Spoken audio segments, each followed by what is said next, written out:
Good afternoon, my dear sisters and brothers, and good afternoon to all of you who are following us online. And I would like us to welcome Father Mark Munda and his friends from St. Michael Parish, BGC, Serendra Community. So welcome po sa inyong lahat. So kayo yung mga tito at tita ni Father Mark. My dear sisters and brothers, let us this afternoon reflect on the first sentence of the Gospel. God so loved the world that He gave His only begotten Son. God loved the world. But take note, at the time that God loved the world was in sin. The world was far away from God. After the fall of Adam and Eve, the world has gone away from the Lord. And it was during that time that God loved the world.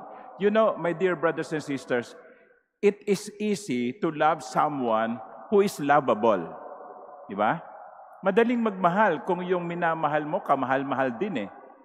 Pero ang hirap, ang bigat ng magmahal kung yung mamahalin mo ay hindi ka minamahal o kaya ay hindi lovable.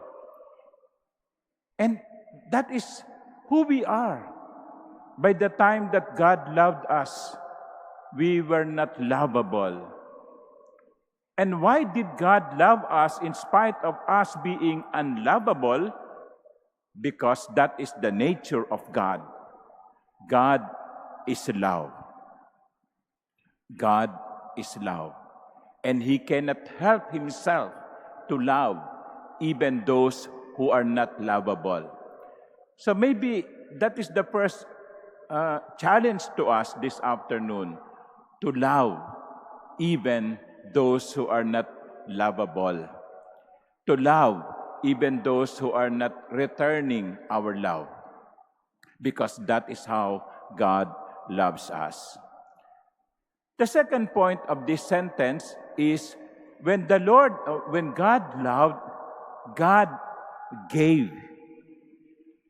My dear sisters and brothers, you can give without love. You can give without love, but you cannot love without giving. Merong mga tao nagdo-donate, no? Kasi napilitan. Nag-pass the hat, no? Lika, kakain tayo, pass the hat, everybody contributes. Dudukot yan, pero masama ang loob. O pag nanghihingi ang simbahan, magbibigay yan. Magbibigay para na lang huminto si Father ng pangungulit. Bigyan mo na nga nang umalis na. Pwede kang magbigay na walang pag-ibig. Pero hindi ka pwedeng umibig nang hindi ka handang magbigay. Because love and giving, they come together. So when God loved the world, He gave. But what type of giving? What kind of giving?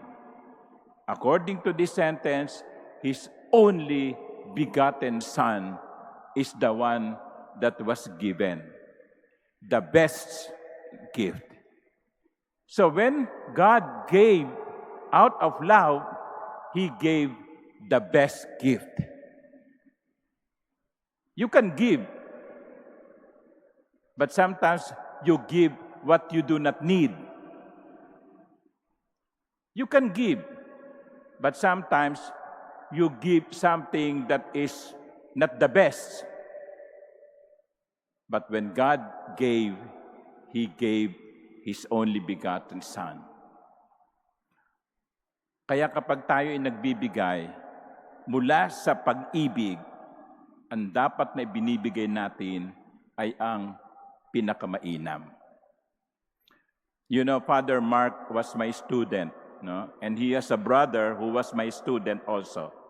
So during the high school years, If I'm not mistaken, there were only 2 boys. There are only 2 boys in the family. Tama? So the rest, puro babae. 5 o 6 sila. I praise the parents of Father Mark because they gave the best. Pwede naman pong mag-artista yan eh. No? Feeling niya. No? Pero, ibinigay ng kanyang magulang ang kanilang anak sa paglilingkod sa simbahan. Sana po lahat ng magulang ganon. Kapag nagbibigay sa Diyos, ibinibigay ang pinakamainam. Hindi yung bulok, hindi yung pangit, hindi yung bobo. Minsan, pag sinasabihan ko yung mga nagpapabless dito, nakasama mga anak, oy, pagpariin mo tong anak mo ha, no? Sisimangot yung mukha ng nanay, no? Na para ba sinasabi, Father, wag naman yan. Yan ang pinakapogi eh. Meron ako isang anak, pangit. Yun na lang ang kunin nyo. No? You see, when we give to the Lord, we give the best. Because when God gave us the gift, He gave us the best gift, His only Son. You cannot love without giving. And when you give the best. Amen.